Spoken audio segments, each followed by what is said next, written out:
Park circus 7 পয়েন্টের কাছে যে পার্ক সার্কাস ময়দান রয়েছে সেখানে রয়েছে, এবং রেড রোডের কথা তুমি বলে, রেড রোডে একেবারেই অন্য ছবি।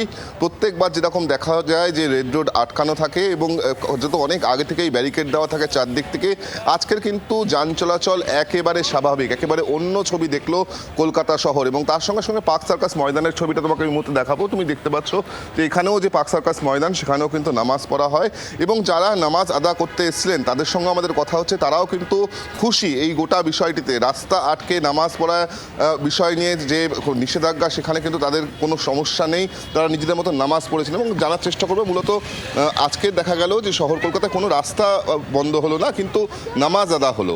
তো আপনারা এই বিষয়টাকে কীভাবে দেখলেন? আপনারা তো নামাজ পড়তে এসেছিলেন। বিষয়ে কি দেখবো, যা আল্লাহর আমাদের হুকুম ছিল ওটাই মেনে মানে সরকারে পালন করে আমরা করলাম আর কি। তাতে কোনো সমস্যা হয়নি? কোনো সমস্যা নেই, রাস্তাও কোথাও আটকানো হয় না।